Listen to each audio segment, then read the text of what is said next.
First of all, Mickey, if we just can turn the clock back, unfortunately, to start the interview with about how it all ended for you last weekend. It wasn't the first time that's happened this season. As a senior player, how did you get into your following week approach for the next game?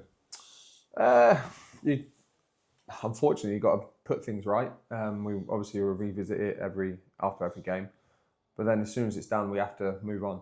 We have to try. It's not about working hard in training on things like that. It's about just seeing it in that moment in the game. You can't work on that. There's nothing to do. You can't do anything out on the training pitch to see that moment through with 3 minutes left. So it's making sure that we just don't do it again, or try not to do it again, because obviously it's frustrating for everyone, especially players out on the pitch for 93 minutes of the game. There was I think they had one shot. The second shot, unfortunately, ended up in the back of the net, and it was very avoidable.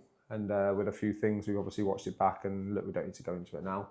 But yeah, it's a frustrating one to almost lose the game in a way, because it was so late on. Like, in a way, you could say if they had scored 2 goals, at least they would have deserved it.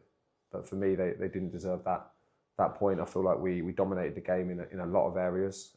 Yeah, okay, we've only scored 1 goal, but sometimes you go away, or you go away with a 1 goal win, and you're happy because, yeah, we had chances, probably 6 or 7 chances that on another day could have gone in. A few half chances that we could have done better with when we got into better areas of the pitch, and we take the 3 points, but unfortunately we only taken 1 point out of it.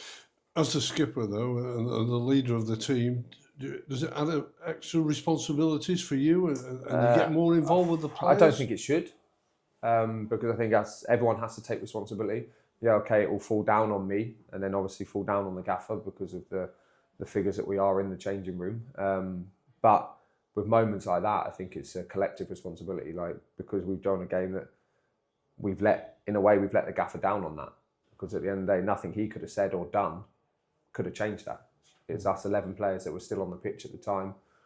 We should have seen that game out. And look, if we go back, if it happens again, the situation, I'd probably do exactly what we tried to do.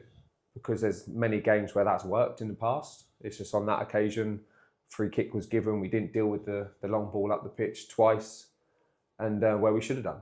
And if we had dealt with it properly, or if a free kick wasn't given, if we'd maybe won something again down there, it runs the clock down with only a minute left to play. Whereas we could have put the ball in the box, we could have got counted on. So it's one of them ways. Obviously, it's a 50-50 chance that you take. I was happy to take that chance, and unfortunately, that one it didn't work.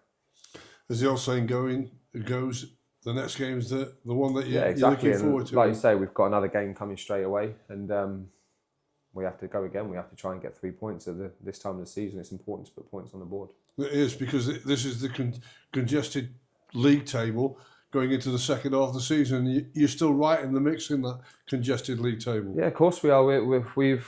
We've done well this season. It's just on moments we look back, and some of the moments that we have sort of drawn games when we should have won. We've lost games that we maybe should have won or drawn.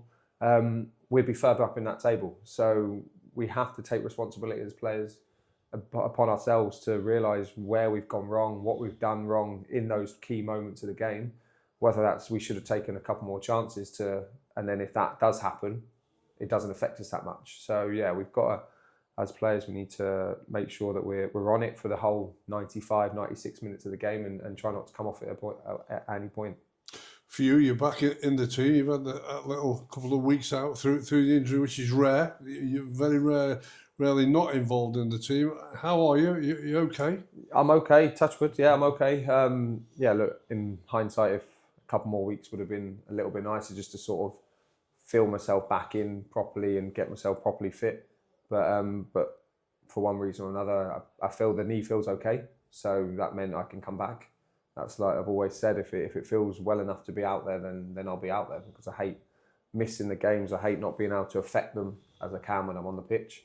So yeah, it's just making sure that I'm still building fitness up, still building the strength up, and alongside the games. So that's, in a way, I can't ask for anything more. As long as I'm fit and playing, then I can worry about doing them extra bits off the pitch. Do you have a change to your sort of training schedule with the injury? Yeah, a little bit, especially when I was obviously doing my rehab, and now just because I'm back, it doesn't mean that I'm ready to go straight back in, sort of without concentrating on the rehab as well, which is something that we need to carry on doing alongside training. So that's it was a little bit extra work to make sure I'm all okay, but I'll take that as long as I'm on the pitch. I think it's going to be your 100th league appearance at the weekend. Nice, yeah. I didn't realise that one. I know I'd made the 100 start, but I didn't realise it was the main man, Mr. Mawson, Breezy, have sorted that question out. But for you, you're really enjoying your time here. Yeah, I am massively. Look, obviously, I made my 100 start towards the start of the season in 2 and a bit years. It would have been. I probably would have made it last season if I didn't get injured right at the end of the season. So yeah, it's nice. It means I'm enjoying it. I'm playing my football. Hopefully, doing well enough for people to recognise that. And I've enjoyed my time ever since I stepped foot in the building. Barrow up next. It's a new management team. They're all here at the weekend as well. They would have taken their notes. And of course they were, yeah. Yeah. What are you expecting? It's always a tough game. It's always a tough game against Barrow. Every game is a tough game in this league. You can see how congested the table is. The teams in the bottom half, if they win a few, they join us in the top half. So look, we know we've got to be on it. We need to put some of the positives that there were from Saturday, because there was a few. There was many there. We played well. We got some good moves together that we always try and look to do. So we need to bring that into Saturday. Obviously, we've trained again this week. We need to put into practice. Obviously, they play slightly different than Harrogate do. So we need to be wary of that and make sure that we're on it completely and still play our game as well. We need to try and get the game how we want it to be and not fall into that trap of how they want it to be. And I feel like maybe when we played away, we may have done that. So I think wherever we go, whether that's home or away, we need to make sure that we can try and play the game how we want it to look, and especially for the majority of the game. Because obviously some teams, they are going to have possession of the ball. They are going to how they want to play in moments of that. We just need to stay strong and ride that little bit of storm.